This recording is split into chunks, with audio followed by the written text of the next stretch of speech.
আমাদের দেশের মধ্যে অনেক আলেম যারা অপরাধ করে নাই, অন্যায় করে নাই, ধর্ষণের মামলা দিয়া দিনকে দিন জেলের মধ্যে রাখছিল, ঠিক কিনা বলেন?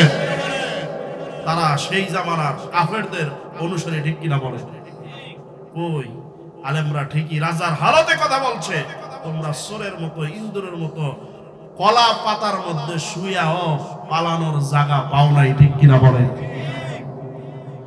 হযরত জাকারিয়া বলতেছেন, তোমরা খবরদার সাবধান হও, আমি দেখতেছি মারিয়ামের অবস্থাটা, আমি দেখতেছি। জাকারিয়া আলাইহিস সালাতু ওয়াস সালাম মারিয়ামের ঘরের মধ্যে গিয়া আওয়াজ দিছে।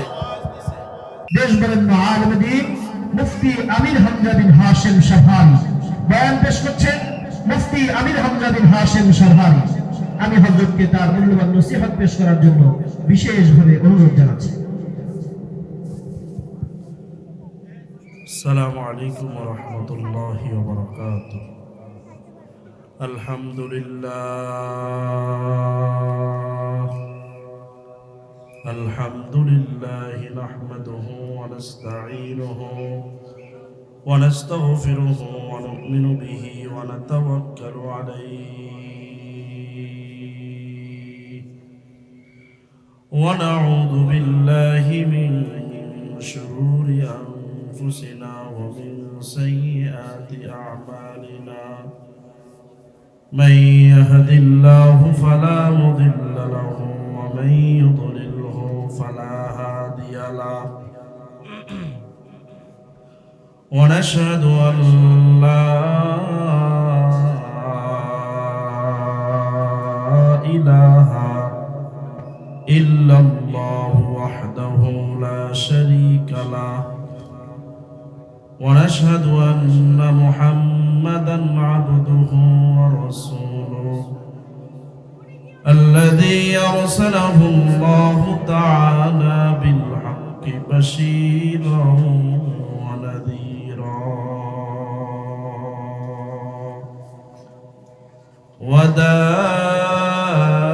وداعيًا إلى الله بإذنه وسراجا وقمرا منيرا.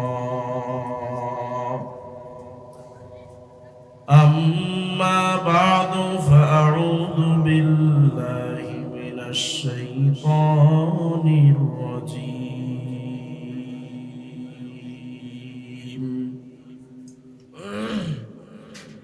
بسم الله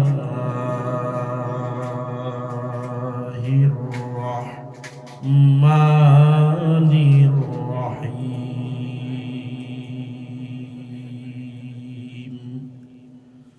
قال إني عبد الله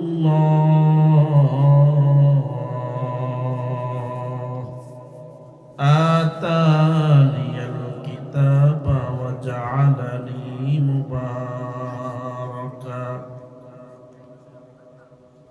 وقال النبي صلى الله عليه وسلم إنما الأعمال بالنيات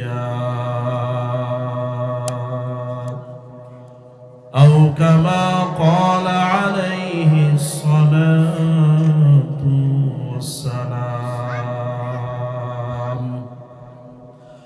اللهم صل على محمد وعلى آل محمد كما صليت على إبراهيم وعلى آل إبراهيم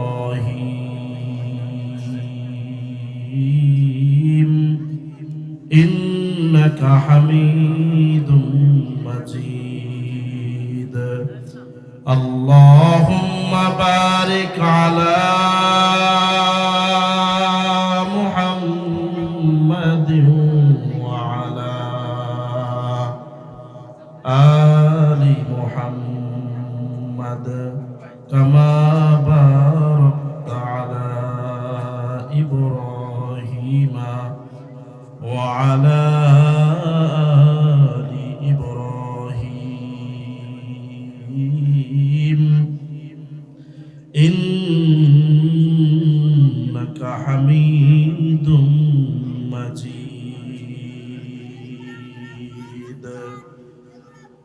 আলহামদুলিল্লাহ রব্বিল আলামিন। হাফেজ মাওলানা খলিলুর রহমান সাহেব রহমতুল্লাহি আলাইহির প্রতিষ্ঠিত আমাদের প্রাণের প্রতিষ্ঠান ঐতিহ্যবাহী জামিয়া ইসলামিয়া নুরুল কোরআন কমপ্লেক্সের উদ্যোগে আয়োজিত দাওরায়ে হাদিস ও হাফেজ ছাত্রদের দস্তার বন্দি উপলক্ষে খতমে বুখারী কেন্দ্র করে ওয়াজ ও দোয়ার মাহফিলের সম্মানিত সভাপতি, প্রধান অতিথি, বিশেষ অতিথি, মঞ্চে উপবিষ্ট ওলামায়ে কেরাম, প্যান্ডেলের নিচে বসা বাবার বয়সী, দাদার বয়সী মুরব্বিয়ানে আজম, পর্দার আড়াল থেকে যারা আওয়াজ শুনছেন, আসুন সকলে এসে মালিকের দরবারে শুকর আদায় করি যে মহান রব্বে কারীম আমাদেরকে দীর্ঘ 1 বছর পরে হায়াতের জিন্দেগি দান করে সুস্থ রেখে সুস্থতার সাথে আজকের মাহফিলে আসার তৌফিক দান করেছেন। এজন্য সকলে পড়ছি আলহামদুলিল্লাহ। পবিত্র কোরআনুল কারীম থেকে ঐতিহ্যবাহী সূরা, অন্যতম সূরা মারইয়াম থেকে আয়াত তেলাওয়াত করেছি। আল্লাহ পাক রব্বুল আলামিন তার পবিত্র কোরআনুল কারীমে একটি মহিলার নামে সূরা নাজিল করছেন। সুবহানাল্লাহ পড়েন। এমন একজন মহিলার নামে সূরা নাজিল করছেন যার সন্তান আছে, স্বামী নাই। সন্তান আছে, বলেন সন্তান আছে, স্বামী নাই। স্বামী ছাড়া সন্তান হইছে। যেই সন্তানটা স্বামী ছাড়া হইছে, সেই সন্তানটা স্বামী ছাড়া হইছে, সন্তানটার বাপ নাই। সন্তানটার নাম হযরত ঈসা আলাইহিস সালাম। তিনি একজন পয়গম্বর, একজন নবী। এই দুনিয়াতে আল্লাহ রাব্বুল আলামিন কয়েকটা সিস্টেমে মানুষকে আল্লাহ তাআলা তৈরি করছেন। প্রথম সিস্টেম, মানুষ ছাড়া আল্লাহ তাআলা মানুষ সৃষ্টি করছেন, যেমন হযরত আদম আলাইহিস সালাম। এরপরে আল্লাহ রাব্বুল আলামিন মানুষ থেকে মানুষ সৃষ্টি করছেন, যেমন আমরা। মা আর বাবা মাধ্যমে সন্তান সৃষ্টি করছেন, মানুষ সৃষ্টি করছেন। 3 নম্বর পদ্ধতি হলো মায়ের মাধ্যমে বাবাকে ছাড়া সন্তান সৃষ্টি করছেন।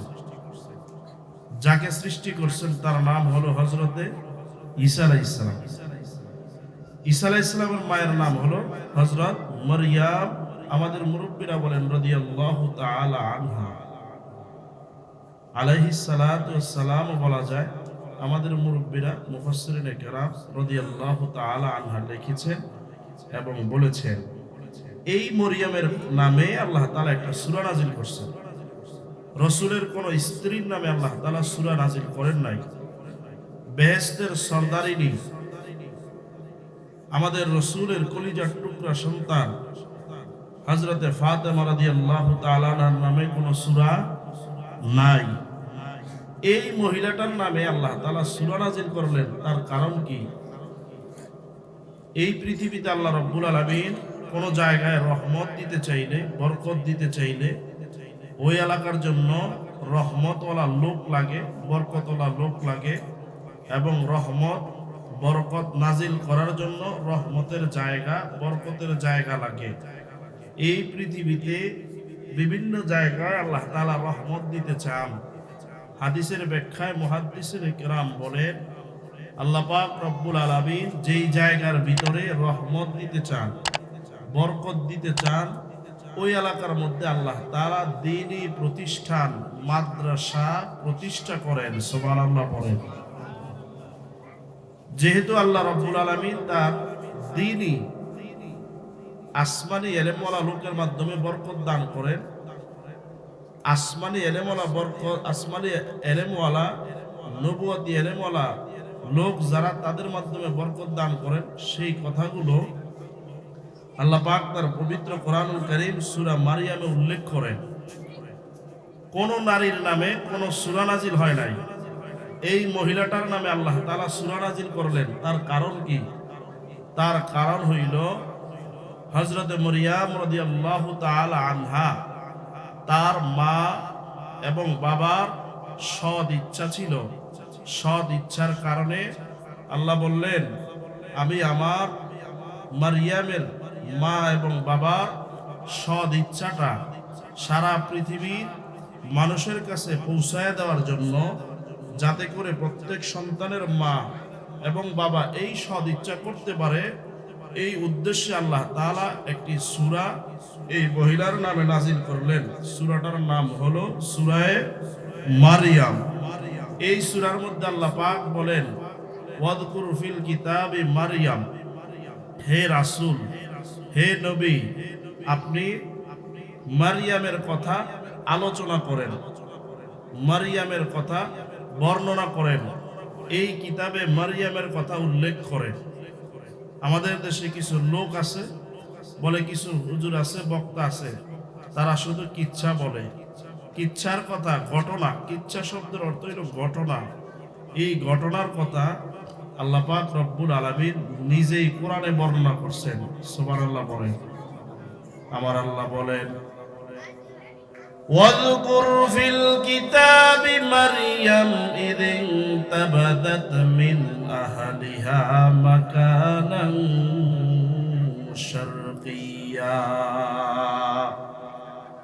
ওয়াযকুর ফিল কিতাবি মারইয়াম, হে নবী, আপনি মারিয়ামের কথা আলোচনা করেন, জিকির করেন, আপনার উম্মতের কাছে বর্ণনা করেন, এই কিতাবের মধ্যে উল্লেখ করেন। আল্লাহ রাব্বুল আলামিন মারিয়ামের কথা কেন কোরআনের মধ্যে উল্লেখ করলেন, তার কারণটা কি?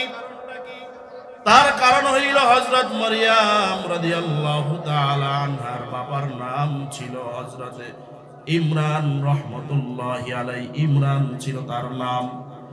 বাইতুল মুকাদ্দাসের মধ্যে ইমামতি করতেন হযরত মারিয়াম রাদিয়াল্লাহু তাআলা আনহার বাবা। হযরত মারিয়ামের বাবার তার মায়ের গর্ভে কোনো সন্তান আসে না। মার বাবা একদিন গভীর রাত্রে চিন্তা করতেছে, আমাদের গর্ভে যদি কোনো সন্তান আসে, ওই সন্তানটারে আমরা আল্লাহ পাক রব্বুল আলামিনের ঘরের খাদেম বানায় দিব। জোরে বলেন সুবহানাল্লাহ।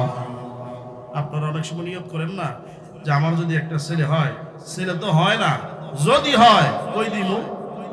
বলেন কই দিমু? ইমরান ডেকে বলতেছে, স্ত্রী আমার তুমি কি নিয়ত করলা? ডাইকা বলতেছে, আমার যদি একটা সন্তান হয়, ওই বাইতুল মুকাদ্দাসের খাদেম বানায় দিমু, সন্তানটারে আল্লাহর রাস্তার জন্য ওয়াকফ করে দিমু। ইন্নী নাযারতু লির-রহমানি, আমি আমার রবের নামে মান্নত করলাম। যেই রবের নামে মান্নত করছে আল্লাহ রাব্বুল আলামিন বলেন, আমি তোমার মান্নত কবুল করলাম। ফাতাকাব্বাল মিন্নি, হে আমার বান্দা ইমরান আর আমার বান্দি ইমরানের স্ত্রী, তোমাদের মান্নত আমার কাছে কবুল হয়ে গেল।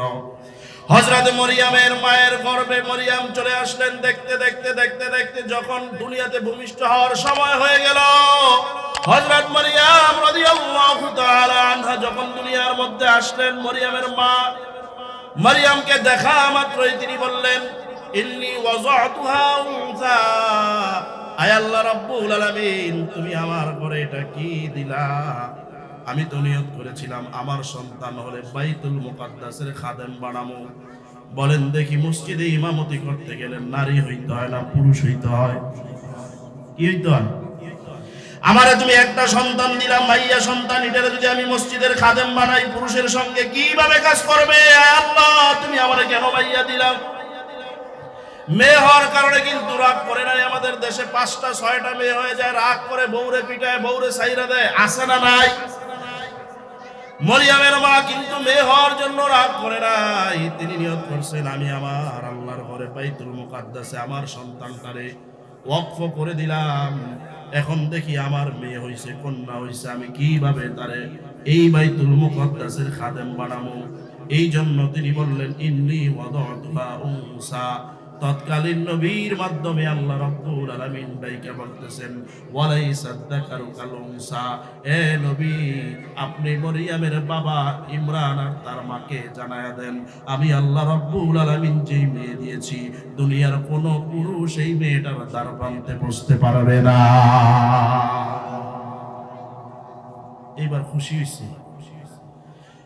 হযরত মরিয়মকে ওয়াকফ করে দিলেন বাইতুল মুকদ্দাসের জন্য। আস্তে আস্তে বড় হওয়া শুরু করলো মরিয়ম রাদিয়াল্লাহু তাআলা আনহা। কিছুদিন পরে বাইতুল মুকদ্দাসের ইমাম হযরত ইমরান মারা গেলেন।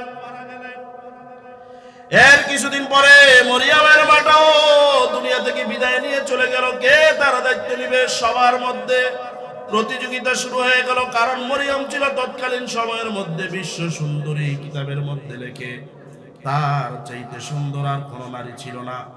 হযরত মরিয়মের চেহারা থেকে নূরের রোশনি বের হইতো। সুবহানাল্লাহ বলেন। চেহারা থেকে নূরের ঝলক বের হইতো। মরিয়ম যেদিকে তাকায় থাকতো মনে হয় চাঁদ তার দিকে তাকায় থাকতো। হযরত মরিয়মকে দায়িত্ব নেওয়ার জন্য মসজিদের বাইতুল মুকদ্দাসের মুতাওয়াল্লি পাগল, সভাপতি পাগল, সেক্রেটারি বলে আমি দায়িত্ব নিব, সভাপতি বলে আমি দায়িত্ব নিব, ক্যাশিয়ার বলে আমি দায়িত্ব নিব। হযরত জাকারিয়ার মাধ্যমে আল্লাহ জানাইয়া দিলেন, না না, কাউরে দায়িত্ব দেওয়া হবে না। তোমাদের মধ্যে মারামারি কইরা ঝগড়া ফাসাদ কইরা কোনো লাভ নাই। তাইলে কি করতে হবে? হযরত জাকারিয়া আলাইহিস সালাতু ওয়াস সালামকে আল্লাহ রাব্বুল আলামিন জানাইয়া দিলেন তৎকালীন সময়ে লোহার কলম ছিল। বললেন, ওই যে সাগর দেখতেছো, নদী দেখতেছো, এই স্রোতের মধ্যে তোমাদের সকলের লোহার কলমগুলো পানির মধ্যে ছেড়ে দিবা। স্রোত তো সাধারণত যদি ওই দিকে চলে, নৌকাটা ওই দিক চলে, পানির মধ্যে কিছু ছাড়লেও স্রোত যেদিকে ওই দিকে চলে, ঠিক কিনা বলেন? হযরত জাকারিয়াকে ডাইকা বললেন, আল্লাহ রাব্বুল আলামিন ডাইকা বললেন, ও জাকারিয়া, তোমরা কলম ছাড়বা, লোহার কলম পানির মধ্যে আমি আল্লাহ রাব্বুল আলামিন বাসায় রাখবো। সুবহানাল্লাহ। আল্লাহর দ্বারা কি লোহা বাসায় রাখা সম্ভব কিনা? আল্লাহ বললেন, স্রোত চলবে এদিকে, যার কলমটা এদিকে যাবে সে মরিয়মের দায়িত্ব নিবে। মুতাওয়াল্লি সাহেব চিন্তায় পড়ে গেলেন, কলম যদি স্রোতের সাথে ভেসে যায় আমি দায়িত্ব পাবো না। সভাপতি সাহেব বললেন, আমি দায়িত্ব পাবো না। সবাই চিন্তিত হয়ে গেলেন। হযরত জাকারিয়া আলাইহিস সালামের মনে মনে আশা ছিল আমি মরিয়মের দায়িত্ব নেব, কিন্তু বলতে পারে নাই। ইমাম সাহেব মানুষ। আমাদের সমাজের মধ্যে সবচেয়ে আমরা যাদেরকে দুর্বল ভাবি তারা হইল মাদ্রাসার মসজিদের হুজুর, ঠিক কিনা বলেন? আমরা মনে করি তারা হলো নিরহ, তারা কেন রাজনীতি করবে, তারা কেন মেম্বারি করবে, তারা কেন চেয়ারম্যানই করবে, তারা শুধু মসজিদ নিয়ে পড়ে থাকবে, মাদ্রাসা নিয়ে পড়ে থাকবে। আমাদের এলাকার মধ্যে, দেশের মধ্যে যদি কোনো হুজুর ঘোষণা যায় নির্বাচন করে, সকলের মুখে মুখে তার গীবতের ঢল নামে, ঠিক কিনা বলেন? এই যে আমাদের জাকির সাহেব এবার নির্বাচন করবে, কত মানুষের মাথা ব্যথা শুরু হয়ে গেছে। এই লাইকেরও নির্বাচন দরকার আছে কিনা বলেন? হযরত জাকারিয়া আলাইহিস সালাতু ওয়াস সালাম নরম মানুষ, চিন্তা করলেন, আল্লাহ, আমি তো প্রকাশ করতে পারি না, এই মরিয়মের দায়িত্বটা নিমু, তুমি দায়িত্বটা আমারে দিও। সবাই নিয়ে কলম ছাড়ছে, সবার কলম যাইতে যাইতে সবার কলম বাসায় নিয়ে গেছে। জাকারিয়া আলাইহিস সালাম নিজের কলমটা এবার পানিতে ছাড়লেন। সারা মাত্রই স্রোতের সাথে নয়। আল্লাহ বলেন, ও ফেরেশতা, জাকারিয়ার কলমটা উল্টা দিকে বাসায় মরিয়মের দায়িত্বটা দিয়ে দাও। মরিয়মের দায়িত্ব পেয়ে ফেলছে। খুব সংক্ষেপ করে বলতেছি।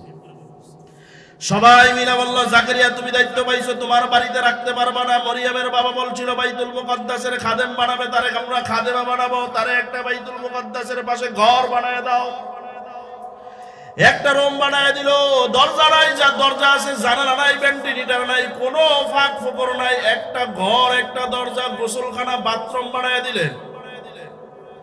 মারিয়াম রাদিয়াল্লাহু তাআলা আনহা ওই ঘরের মধ্যে থাকে। দেখতে দেখতে দেখতে দেখতে মারিয়াম আস্তে আস্তে বড় হইতেছে। এই ঘরের চাবি কারো কাছে নাই, জাকারিয়া আলাইহিস সালামের কাছে শুধুমাত্র চাবিটা। ওই জামানার মধ্যে একজন দুষ্ট ছিল, লম্পট ছিল, লুচ্চা ছিল, এলাকার মেয়েদেরকে উত্তপ্ত করত, তার নাম হলো কাফুর। জাকারিয়া আলাইহিস সালাম চিন্তা করলেন, আমার মেয়েটা, মানে ভাইরার মেয়ে, আমার মেয়েটা অত্যন্ত সুন্দর, যদি কাফুর কোনোভাবে জানতে পারে তাহলে তাকে ডিস্টার্ব করবে। এই জন্য কারো কাছে চাবি দেয় নাই। চাবিটা জাকারিয়া আলাইহিস সালাম তালা লাগায় নিজের কাছে রাখতেন। একদিন হযরত জাকারিয়া আলাইহিস সালাতু ওয়াস সালাম ঘরের মধ্যে আসছে, এইভাবে খুলছে, ঘরটা খুইলা দেখে মরিয়ম রাদিয়াল্লাহু তাআলা আনহার ঘরের মধ্যে আঙ্গুর স্বর্ণের মতো চকচক ঝলমল করতেছে। জাকারিয়া আশ্চর্য হয়ে বললেন, এ মরিয়ম, তোমার ঘরের মধ্যে কোত্থেকে আঙ্গুর আসলো?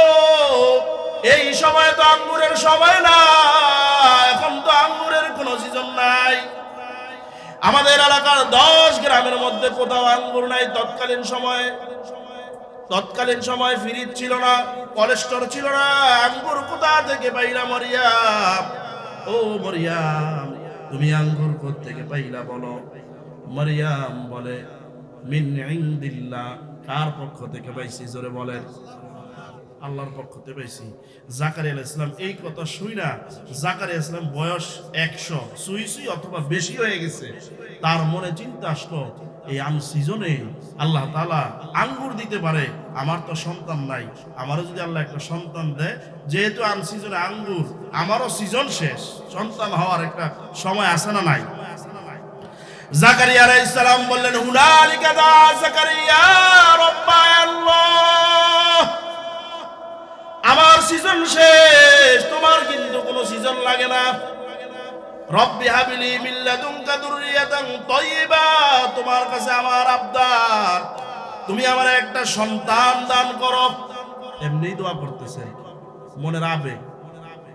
রব্বি হাবলি মিন লাদুনকা যুররিয়াতান তাইয়্যিবা, যেই দোয়া করছে আল্লাহ বলেন, এ জাকারিয়া, ইন্না নুবাশশিরুকা বিগুলাম, তোমার একটা ছেলে সন্তানের সুসংবাদ দিলাম। আল্লাহু আকবার বলেন, আরো জোরে বলেন। একটা ছেলে সন্তানের সুসংবাদ দিলাম। বিগুলামিন ইসমুহু ইয়াহইয়া, তুমি তার নাম রাখবা ইয়াহইয়া। পৃথিবীর কোন মানুষের নাম এই পর্যন্ত ইয়াহইয়া রাখা হয় নাই। ওয়ালাম নাজআল লাহু মিন ক্বাবলু সামিয়া, আল্লাহ বলেন, আমি আল্লাহ রাব্বুল আলামিন তোমার ছেলের নামের কোনো মিতা রাখলাম না। তৎকালীন সময়ের কথা বলতেছে।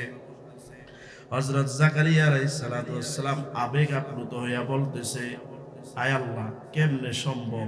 এই বয়সে আমার চুল পাইকে গেছে, দাড়ি পাইকে গেছে, হাড্ডি নরম হয়ে গেছে না, এই বয়সে আমার সন্তান হইব?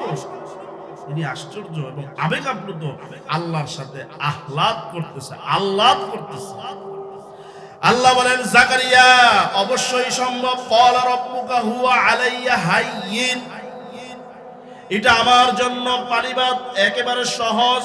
মানুষ যেটা কঠিন মনে করে আল্লাহর জন্য সেটা কি? জোরে বলেন। দুনিয়ার সব মানুষগুলো ভাবছিল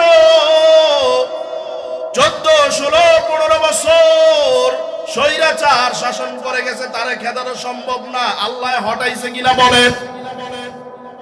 আল্লাহ বলেন, এ বান্দা, আমার কাছে হুয়া আলাইয়া হাইয়িন, সব সহজ। তুই যেটা কঠিন ভাবস, আমি আল্লাহ রাব্বুল আলামিনের কাছে সেটা সহজ। ও জাকারিয়া, তোমার বৃদ্ধ বয়সে আমি সন্তান দিতে পারি। জাকারিয়া আবেগ আপ্লুত, আল্লাহ, সন্তান হইলে আমি বুঝবো কেমনে আমার সন্তান হবে? আমার একটা সিমটমস, আলামত বলো, আমি বুঝবো কেমনে আমার সন্তান হবে? আল্লাহ পাক ডাইকা বললেন, এ জাকারিয়া, 3 দিন পর্যন্ত তুমি কথা বলতে পারবা না, বোবা হয়ে থাকবা, কোনো কথাই বলতে পারবা না। তোমার জবানটা আমি বন্ধ করে দিব 3 দিন। যেই 3 দিন তোমার জবান বন্ধ হয়ে যাবে, তুমি মনে করবা তুমি বাবা হতে চলেছ। হযরত জাকারিয়া আলাইহিস সালাম অপেক্ষা করতেছে কবে জানি জবান বন্ধ হয়ে যায়। হঠাৎ করে জাকারিয়া আলাইহিস সালাম দেখে তার জবান বন্ধ হয়ে গেছে, 3 দিন কথা বলতে পারে না। বলেন, এই যে 3 দিন কথা বলতে পারে না, সে বুঝার আর বাকি নাই সে যে বাবা হইতেছে। জাকারিয়া নবী খুশি না বেজার? তিনি 3 দিন কথা কইতারে না, খুশির ঠেলায় বাসে না। উম্মতেরা এসে চিন্তা করে, যারে নবী তো কথা কয় না, ওনারা পেরেশানি আর উনি খুশি, মুস্কি মুস্কি হাসে। হযরত জাকারিয়া আলাইহিস সালাতু ওয়াস সালাম বাবা হয়ে গেলেন। এই আঙ্গুর দেখে জাকারিয়া আলাইহিস সালাম আল্লাহর কাছে দোয়া করছিলেন, সিজনে তুমি ফল দিতে পারো, আমার সিজন শেষ, তুমি আমার একটা সন্তান দিয়ে দিলেন। আমাদের যাদের অভাব ছুটে না, যাদের মামলা মুকদ্দমা শেষ হয় না, পেরেশানি শেষ হয় না, বলেন আল্লাহর কাছে চাইলে আল্লাহ সমাধান করতে পারে কিনা? আরে আল্লাহ সব পারে। আমরা আল্লাহরে ডাকতে জানি না, ডাকার মতো ডাকলে মাওলায় কেমনে শোনে না। আসলে ডাকার মধ্যে আমাদের ডাকার মতো যেইভাবে দরকার সেইভাবে ডাকা হইতেছে না। হযরত জাকারিয়া নবীর ঘটনা বলতে গেলে 2 থেকে 3 ঘন্টা সময়, সেদিকে আমি যাব না। জাকারিয়া আলাইহিস সালাম বলেন, হে মরিয়ম, কোথা থেকে আঙ্গুর পাইলা? মিন ইনদিল্লাহ, আমার আল্লাহ পাঠাইছে। হযরত জাকারিয়া আলাইহিস সালাম মরিয়মের সঙ্গে কথা বইলা চলে গেলেন। হঠাৎ করে আমি আপনাদেরকে বুঝাইতে চাইতেছি, মরিয়মের নামে আল্লাহ পাক কেন একটা সূরা নাযিল করলেন, তার একটা অন্যতম কারণ আছে। শুনবেন আপনারা, বিরক্ত হইবেন না তো। মারিয়াম রাদিয়াল্লাহু তাআলা আনহা একদিন বাথরুমের মধ্যে ঢুকছে গোসল করার জন্য। হঠাৎ করে দেখে বিশাল সুন্দর চেহারা আর আকৃতির একটা সুন্দর পুরুষ দাঁড়ায় আছে। শরীরের মধ্যে সাদা পোশাক, জুব্বাওয়ালা, শরীর থেকে আতরের সুঘ্রাণ আসতেছে। কে হে তুমি? দেখা মাত্রই বললেন, ইন্নী আউযু বির-রহমানি মিনকা ইন কুনতা তাকিয়া। আয় রব, তুমি আমারে কাফুর থেকে বাঁচাও, আমাকে দুষ্ট মানুষ থেকে বাঁচাও, অনিষ্টকারী থেকে বাঁচাও। হযরত মারিয়াম রাদিয়াল্লাহু তাআলা আনহা মনে করছিলেন ঘরের মধ্যে মনে হয় কাফুর ঢুকে গেছিল। এলাকার মধ্যে যেই লুচ্চা বদমাশ যুবক ছেলেটা ছিল, সে মনে হয় ঢুকে গেছে। হযরত মারিয়াম রাদিয়াল্লাহু তাআলা আনহা বলার সঙ্গে সঙ্গে এইবার ওই লোকটা বলতেছে, ও মরিয়াম, আনা রাসূলু রাব্বি। ক্বালা, ও মরিয়াম, আনা রাসূলু রাব্বি, আমি তোমার রবের পক্ষ থেকে বার্তা পাহক, মানে আমি রূহুল কুদুস, জিবরাইল আমিন। জোরে বলেন সুবহানাল্লাহ। আমি জিবরাইল। এই মরিয়াম, ভয় পেও না। কেমন মহিলা চিন্তা করে, এই মহিলার কাছে জিবরাইল আসে। সুবহানাল্লাহ কইতেন না? আমগো মহিলার কাছে জিবরাইল আইনি। আরে শয়তান আয় না, মাফ চাই, এই বেডি আমার উস্তাদ ভাই, আমি যাইতাম না এই বেডির কাছে। এই বেডি লইয়া সংসার আমগো, আর বলে জিবরাইল।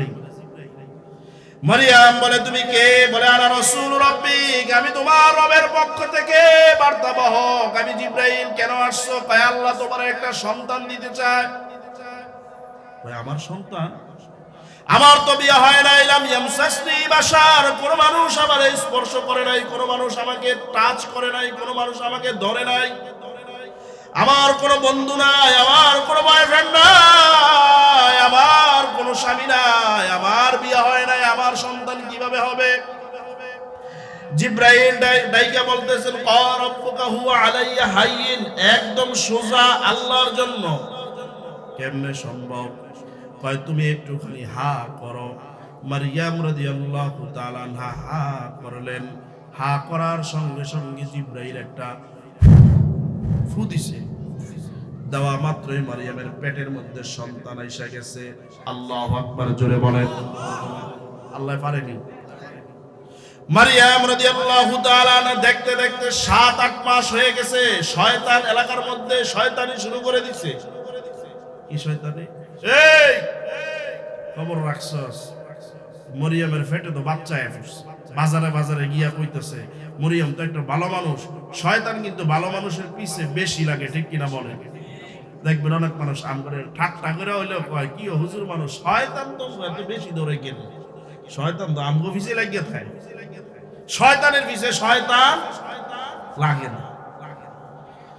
হযরত মারিয়ামের নামে উৎসার উঠাইতেছে। মরিয়াম প্রেগনেন্ট, বাচ্চা হবে, সে গর্ভবতী, সে একটা খারাপ মেয়ে, একা একটা রুমে থাকে, সে একটা খারাপ মহিলা, গর্ভবতী, তার পেটের মধ্যে অবৈধ বাচ্চা। নাউজুবিল্লাহ বলেন। যুবকরা ডাইকা বলতেছে, কে তুমি? এ বৃদ্ধ সাহেব, কে তুমি? তোমার এত বড় সাহেব, এত বড় সাহস, তুমি আমাদের মারিয়ামের নামে, পবিত্র নারীর নামে এত বাজে মন্তব্য করতেছো, কমেন্টস করতেছো, কে তুমি? তোমার সাহস এত বড়? বলে, আমার সাহসের কি দেখছো? আমি মানুষের কাছে সত্যবাণী পৌঁছাই। শয়তান বলে, সত্যবাণী পৌঁছাই। কয়, আমি সত্যবাণী পৌঁছাই। কয়, তুমি কোন দেশের সত্যবাদী? কয়, আমার বাড়ি নজদিক, আমি দূর থেকে আসছি। তোমাদের যদি বিশ্বাস না হয়, মরিয়াম প্রেগনেন্ট, গর্ভবতী, তোমাদের যদি বিশ্বাস না হয়, চেক কইরা আসো। আমার কাছের সঙ্গে বাঁধো, তারপরে আইসা আমার জুতাটা বাইরাইবা, এরপরে আমার দুনিয়া থেকে জবাই করে বিদায় করে দিবা। তারপরে তোমরা মরিয়মরে চেক কইরা আসো, আসলে পেটের মধ্যে বাচ্চা আছে না নাই? আছে, কিন্তু অবৈধ। যুবকরা দৌড়ে আসছে।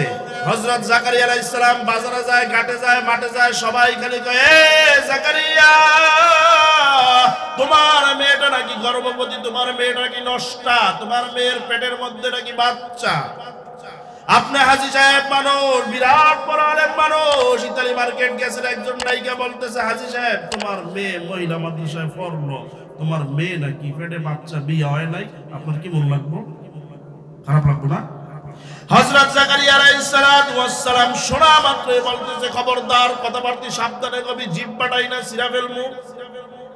আমার পবিত্র মায়ের নামে এই সমস্ত কথাগুলো বলবি না। তোরা কি চিনস নাকি আমার মরিয়মকে? আমার মরিয়মের জন্য আল্লাহ জান্নাত থেকে খাবার পাঠায়। আমার মরিয়মের নামে তোরা সাবধানে কথা কবি, কয় সাবধানে কথা বলার দিন শেষ। তাড়াতাড়ি যাও, মরিয়মের ঘরের মধ্যে যায় দেখো মরিয়মের পেটের মধ্যে বাচ্চা। বিশ্বাস না হইলে যায় দেখো। হঠাৎ করে তাকায় দেখে যুবকেরা দল বাইরা বাইরা আসতেছে, মরিয়মকে ঘর থেকে বাইর কইরা, ঘর থেকে বাইর কইরা মরিয়মরে বিচার করবে নিজের হাতে। সবাই দলে দলে আসতেছে মরিয়মকে মারার জন্য। জাকারিয়া তাকায় দেখি কি ব্যাপার, স্লোগান দিতে দিতে আসতেছে। এমন নষ্টা মানুষকে আমাদের বাইতুল মুকাদ্দাসে রাখতে পারি না, খাদেম বানাইতে পারি না। আসলে আপনারা বলেন, মানুষটা কি নষ্টা না তোকমা লাগানো হয়েছে?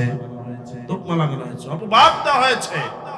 আমাদের দেশের মধ্যে অনেক আলেম যারা অপরাধ করে নাই, অন্যায় করে নাই, দর্শনের মামলা দিয়া দিনকে দিন জেলের মধ্যে রাখছিল, ঠিক কিনা বলেন? তারা সেই জামানার কাফেরদের অনুসারী, ঠিক কিনা বলে?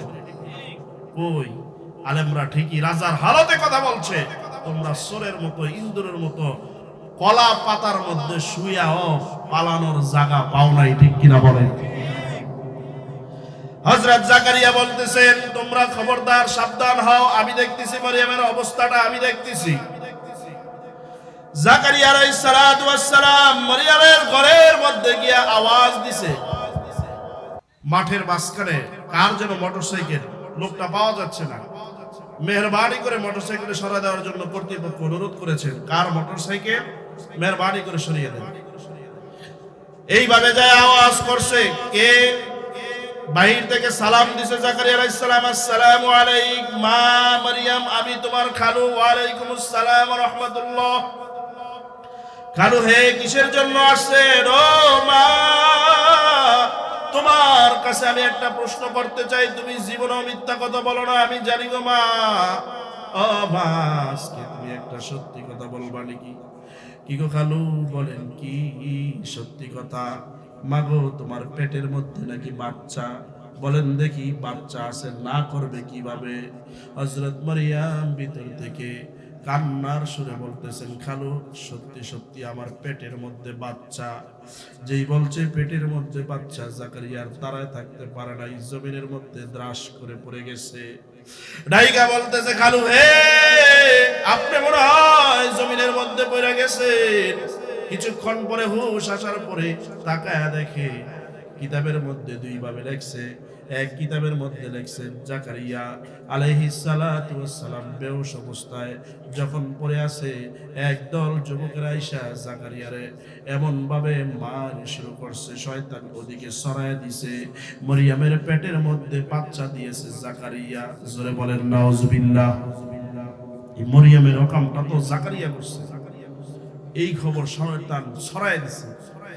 জাকারিয়াকে এমন মার ঘর থেকে মরিয়মকে টাইনা হেসরায়া বের করছে। পেটের মধ্যে 7-8 মাসের বাচ্চা, তারেও মায়ের শুরু করে দিচ্ছে। হযরত মারইয়াম রাদিয়াল্লাহু তাআলা না সহ্য করতে পারে না। অন্য কিতাবে লেখে, লজ্জায় আর ভয়ে মরিয়ম বাইতুল মুকাদ্দাসের কামরা থেকে বের হইয়া পারে দূর প্রান্তে চলে গেছে। চলে যাওয়ার পরে আবার কিতাবের মধ্যে লেখছে শরীরের অসুস্থতা মায়ের অবস্থায়, এই অবস্থায় পাড়ের চূড়ার মধ্যে উঠে গেছে, এমন জায়গায় গিয়ে উঠছে কেউ দেখার মতো নাই, কেউ দেখার মতো নাই, খাবার নাই, পানি নাই, কোনো কিচ্ছু নাই, খাবার নিয়েও যাইতে পারে নাই। যদি কোনো ব্যক্তি আল্লাহর উপর ভরসা করে আল্লাহ তার সহায়ক হয় কিনা বলেন? হযরত মারিয়াম রাদিয়াল্লাহু তাআলা আনহা শরীর অসুস্থ নিয়ে বাচ্চা পেটের মধ্যে নিয়ে শেষ রাইতে পাহাড়ের চূড়ার মধ্যে উঠছে, শরীর ব্যথা, পেটে বাচ্চা, কষ্ট আর কষ্ট। হযরত মারিয়াম রাদিয়াল্লাহু তাআলা আনহা একটা খেজুর গাছের নিচে হেলান দিছে। খেজুর গাছটা ছিল মরা, খেজুর গাছটা বহুত আগে থেকে মৃত্যুবরণ করছে। খেজুর গাছটার ভিতরে কোনো প্রাণ নাই, খেজুর নাই, ডাল নাই, কিচ্ছু নাই। খেজুর গাছটার নিচে গিয়া বসছে। হযরত মারিয়াম রাদিয়াল্লাহু তাআলা আনহার ঘুম ভাব আসছে। এমন সময় দূর থেকে কে যেন সালাম দিছে, আসসালামু আলাইকুম মারিয়াম। সালাম দেওয়া মাত্রই মারিয়াম রাদিয়াল্লাহু তাআলা আনহার ঘুম ভেঙেছে আর বলতেছে, কে হে তুমি সালাম দিলা গো? তোমার সালামের সুরটা আমার কানের মধ্যে বড় পরিচিত। বলেন দেখি, আজ থেকে ৮-৯ মাস আগে জিবরাইল আইসা সালাম দিছো কিনা? দিছিল। কে তুমি? তোমার সালামটা আমার কর্ণকুহরের মধ্যে রেকর্ড হয়ে আছে। কে তুমি? কে আমাকে সালাম দিলা? কে তুমি? আমার সামনে আসো। দূর থেকে জিবরাইল বলতেছে, আজ থেকে ৭-৮ মাস আগে তোমার সঙ্গে আমার দেখা হয়েছিল।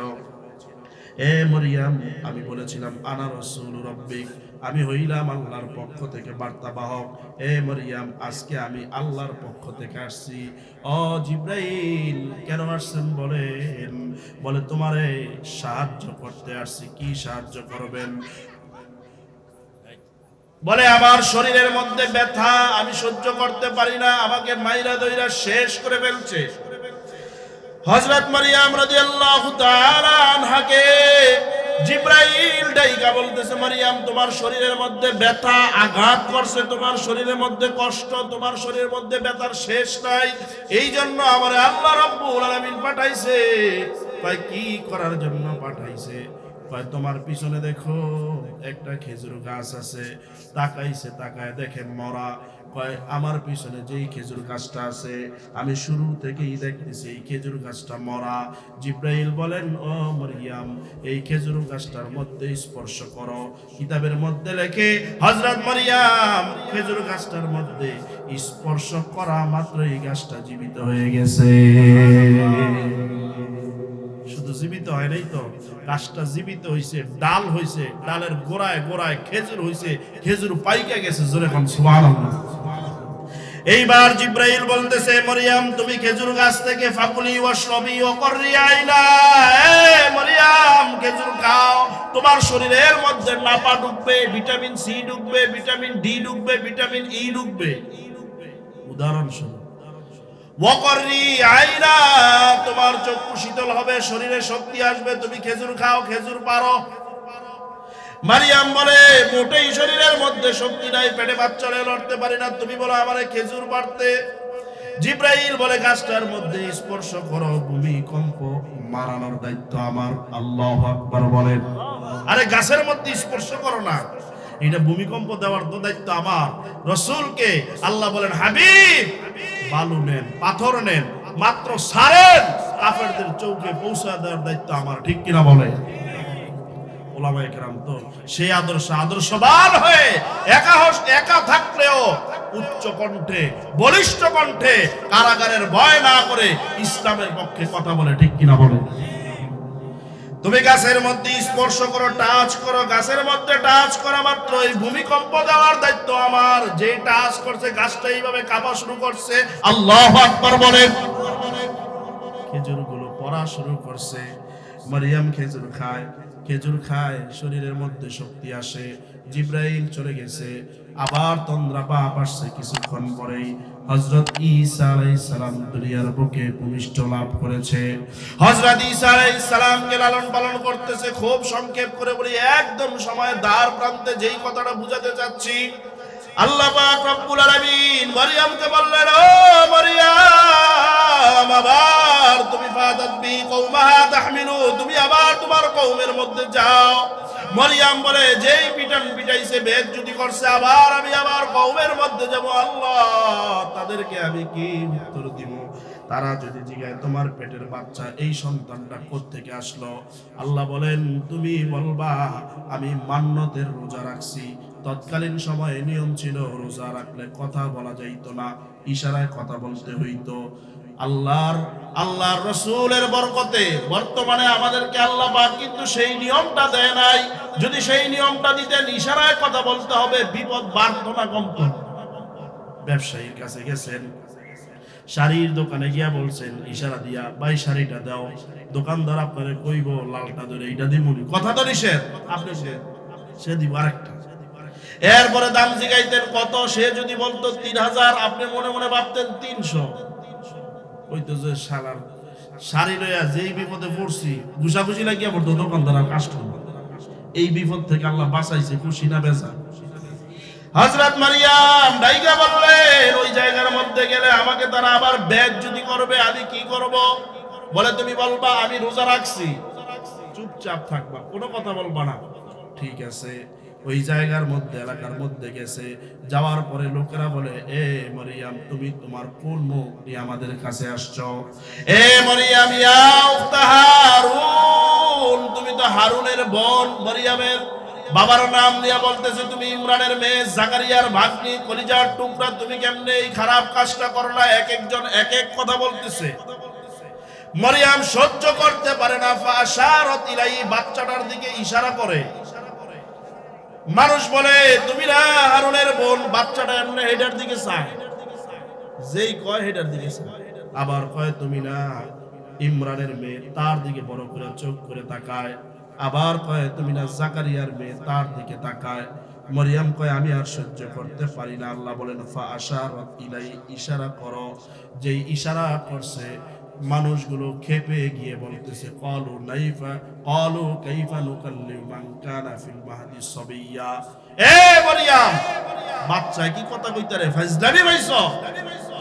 যেই কথা কইছে, বলা মাত্রই জোরে একটা আল্লাহু আকবার বলুন, বলার পরে যেই কইছে বাচ্চা কি কথা বলতে পারে, হযরত ঈসা আলাইহিস সালাম বলে, ক্বালা ইন্নী আবদুল্লাহ। আল্লাহু আকবার বলেন।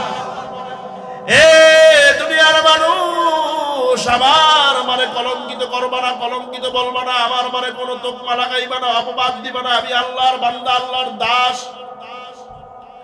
আতানিয়াল কিতাব, আমারে কিতাব দেওয়া হয়েছে, ওয়া জালানি নাবিয়্যা, আমারে নবী বানানো হয়েছে। জোরে বলেন সুবহানাল্লাহ। ওয়া জালানি মুবারাকা। হযরত ঈসা আলাইহিস সালাম বলে, এ দুনিয়ার মানুষ, আমারে কিতাব দেওয়া হয়েছে, আমি ঈসা আলাইহিস সালাম যেখানে যাব ওই জায়গায় আল্লাহ বরকত দিবে, বরকত দিবে। জোরে বলেন সুবহানাল্লাহ। আচ্ছা বলেন দেখি, ইনজিল কিতাবের দাম বেশি না কোরআন শরীফের দাম বেশি? ইনজিলের দাম বেশি না কোরআন শরীফের দাম বেশি? কোরআনের দাম বেশি। হযরত ঈসা আলাইহিস সালাম যদি ইনজিল শরীফ পায়া, তিনি বলতে পারেন যে আমি যেই জায়গায় যাব ইনজিলের বরকতে আল্লাহ বরকত দিবে। আমরা শ্রেষ্ঠ নবীর উম্মত, শ্রেষ্ঠ কিতাব পাইছি। এই কিতাব কোরআনুল কারীমকে যদি ধারণ করি, জীবনে বাস্তবায়ন করি, মুহাব্বত করি, আল্লাহ বরকত দিবে কি দিবে না? মুহাদ্দিসিনে কেরাম, মুফাসসিরিনে কেরাম সেই কথাটাই বলেন। ও দুনিয়ার মানুষ, আমি মুফাসসিরিনে কেরাম বলেন, ও দুনিয়ার মানুষ, আল্লাহ রাব্বুল আলামিন হযরত ঈসারে ইনজিল দিয়া বুঝাইলেন, তিনি যেখানে যাবে ইনজিলের বরকতে বরকত দিবে। আখিরি নবীর উম্মত কোরআন যদি ধারণ করে, কোরআন যদি লালন করে, বুকে পালন করে, এরপরে আমল করে, এই উম্মতে মুহাম্মদী যেখানে যাবে সেখানে আল্লাহ ভরপুর বরকত দিবে। জোরে বল সুবহানাল্লাহ। এই কোরআনটার সাথে থাকতে রাজি আছেন ইনশাআল্লাহ? কোরআনটা আমাদের নাজাতের জন্য জরিয়া হোক, চান তো ইনশাআল্লাহ? মনে রাখেন, কেউ নামাজ দিয়ে বেহেশতে যেতে পারবে, কথা বুঝে থাকলে বলেন ঠিক না বেঠিক? কেউ দানের মাধ্যমে বেহেশতে যাইতে পারবে না। কেউ সারা জীবন ইবাদত করছে, সেই ইবাদত দিয়ে বেহেশতে যাবে, কোনো গ্যারান্টি নাই। আছে? হাসরের ময়দানে আল্লাহ রাব্বুল আলামিন বান্দাদের উসিলা তালাশ করবে, উসিলা তালাশ করবে। আমি আর আপনি তো উসিলা মাধ্যম বানাই না। আল্লাহ বলেন ইয়া আইয়ুহাল্লাযীনা আমানুত্তাকুল্লাহা ওয়াবতাগু ইলাইহিল ওয়াসিলা, এ আমার বান্দা উসিলা তালাশ কর, উসিলা তালাশ কর। উসিলা ছাড়া কিন্তু হাসরের ময়দানে পার পাওয়া যাবে না। ঠিক না বেটি? আল্লাহর নবী সাল্লাল্লাহু আলাইহি ওয়াসাল্লামের সাহাবীরা সব সময় উসিলা তালাশ করতেন। আমরা উসিলা ছাইরা দিছি, মনে করি নামাজ পড়ে এটাই মনে আমার জন্য যথেষ্ট। না না, এটা আপনার জন্য যথেষ্ট না, উসিলা দরকার আছে না নাই? এক সাহাবাইকরা উসিলা তালাশ করতেন। আমি আর আপনি তো উসিলা তালাশ করি না। আল্লাহর নবীর জীবনের শেষ প্রান্তে আয়েশা আল্লাহর নবী বললেন, এ সাহাবীরা, আমার জীবনের শেষ প্রান্ত। হযরত ইবনে আব্বাসকে বললেন, সব সাহাবীদেরকে খবর দাও আর বলো নবীর কাছে কে কি পায়। আজকে নবীর সঙ্গে শেষ কথা হবে। আল্লাহ রসুলের ঘোষণা অনুযায়ী সবাই মসজিদে নববীতে এসে হাজির। রসুল ওচা জায়গায় বসে বলতেছেন, এ সাহাবীরা, তোমরা আমার কাছে কে কি পাও? আমি কি কাউকে কষ্ট দিয়েছি, কাউকে ব্যথা দিয়েছি? কেউ আমার কাছে কোনো কিছু পাও? এক সাহাবী বললেন, উসিলা দেখেন, সাহাবায়ে কেরামের ব্যাপারে আল্লাহ তাআলা বলছেন রাদিয়াল্লাহু তাআলা আনহুম, তাদের উপর আল্লাহ সন্তুষ্ট। তারপরেও সাহাবায়ে কেরাম তাদের বেহেশতের সার্টিফিকেট, তারপরেও সাহাবায়ে কেরাম উসিলা তালাশ করতেন। সাহাবীরা বলতেছে, সাহাবীকে বলতেছে, আর সাহাবী একজন দাঁড়ায় কয়, ইয়া রাসূলুল্লাহ, আপনার কাছে আমি 3টা টাকা পাইতাম, 3 দিরহাম পাইতাম। আল্লাহর রাসূল বললেন, বাইতুল মাল থেকে সেই টাকাটা পরিশোধ করে দাও। এ সাহাবীরা, আর কি কেউ কিছু পাও? এক সাহাবী দাঁড়াইছে, দাঁড়ায় বলতেছে, ইয়া রাসূলুল্লাহ, আপনার সাথে আমার একটা লেনদেন আছে। কি লেনদেন? বলে, যুদ্ধের ময়দানে আপনি আমারে একটা বাড়ি দিয়েছিলেন লাঠি দিয়া, ওই প্রতিশোধটা নিতে চাই। আল্লাহর নবী বললেন, আব্বাস, ইবনে আব্বাস, যাও ফাতেমার ঘর থেকে লাঠি নিয়ে আসো। লাঠি আনতে গেছে। ফাতেমা জিগায়, বাবা লাঠি দিয়ে কি করবো? কয়, বাবা এটা কি যুদ্ধের ময়দানে কারা জানি বাড়ি দিছিল, সেই বাড়ির প্রতিশোধ নিব। ফাতেমা কাঁদতে কাঁদতে অস্থির, আমার বাবা শেষ বিদায়ের সময়, আর সাহাবী আমার বাবারে পিটাইব। হযরত আবু বকর, হযরত উমর, হযরত আলী, উসমান গনি, হাসান, হুসাইন সবাই পেরেশান।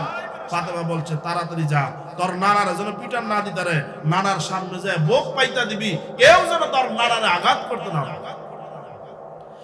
আল্লাহর নবী সাল্লাল্লাহু আলাইহি ওয়াসাল্লাম বলতেছেন, সাহাবী অপেক্ষা করো, লাঠি আনতে গেছে, তুমি আমারে পিটাইও। অন্তর থেকে বলতেছে। নবী শেষ অন্তিম সময় চায় নাই 1 টাকার ঋণ রাইখা কাউকে কষ্ট দিয়া দুনিয়া থেকে বিদায় নেবে, এটা নবী চায় নাই। আমি আর আপনি নবীর উম্মত হইয়া মানুষের সম্পত্তি মাইরা খায়া সেই টাকাটা হজ কইরা বেহেশতের আশায় বইয়া রইছি, আছে না নাই? নবীর উম্মত হয়ে বইরেন। সাহাবী লাঠি নিয়েছে। হযরত উসমান বলতেছেন, এই সাহাবী, তোর এত বড় সাহস, আমারে দেহস না? আমারে পিটায় দুনিয়া থেকে সরায় দে, শাহাদাত করায় দে। আলী বলেন, আমারে পিটাও। হযরত ওমর বলে, রাসূল যদি তোর অনুমতি না দিত, এক কোপে তোরে 2 টুকরা করে লাইতাম। আল্লাহর নবী বলেন, ইয়া ওমর ইজলিস, বসো। আবু বকর কাঁদতে কাঁদতে অস্থির, এই সাহাবী, আমারে মা, আমার রাসূলের গায়ে আঘাত করিস না। আল্লাহর নবী সাল্লাল্লাহু আলাইহি ওয়াসাল্লাম সাহাবীর হাতে লাঠি দিলেন। সব সাহাবীরা কান্না করতেছে, সাহাবী নিজেও কান্না করতেছে। সাহাবী লাঠি নিয়ে আস্তে আস্তে আসতেছে, রাসূলকে ডাইকা বলতেছে, ইয়া রাসূলুল্লাহ, আপনি আমার যুদ্ধের ময়দানে যেদিন আঘাত করেছিলেন, আমার শরীরের মধ্যে কোনো কাপড় ছিল না। আজকে আপনার শরীরের মধ্যে চাদর আছে, আমার শরীরে যেহেতু কাপড় ছিল না, আপনার শরীরেও কাপড় থাকবে না, তাইলে প্রতিশোধটা যথার্থ হবে। রাসূল চাদর সরায় দিলেন, নাও প্রতিশোধ নাও। সাহাবী আস্তে আস্তে আসা শুরু করলেন। আয়েশা রাসূলের কাছে আসলেন লাঠি নিয়া। সব সাহাবীরা পেরেশান, আমার রাসূল লাঠির আঘাত কেমনে সহ্য করবে? সাহাবী আয়েশা লাঠিটা নিচে রাইখা রাসূলের পিছন থেকে জড়ায়া ধইরা মোহরে নবুয়তের উপরে চুম্বন খায়া বলতেছে, ইয়া রাসূলুল্লাহ, ইয়া হাবিবাল্লাহ, আমার আমল কতটুকু কবুল হয়েছে আমার জানা নাই। আমার ওই যুদ্ধের ময়দানে লাঠির খোসাটাকে আমি জরিয়া বানায় রাখছি, সেটার মাধ্যমে আজকে আপনার মোহরে নবুয়তের উপর চুম্বন খাইছি। হাসরের ময়দানে যদি আমাকে আল্লাহ পাক কোনো কারণে বাধায় ধরে, আমি বলবো মোহরে নবুয়তের চুম্বনকারী কোনোদিন জাহান্নামে যাইতে পারে না। জোরে বলেন সুবহানাল্লাহ। সাহাবায়ে কেরাম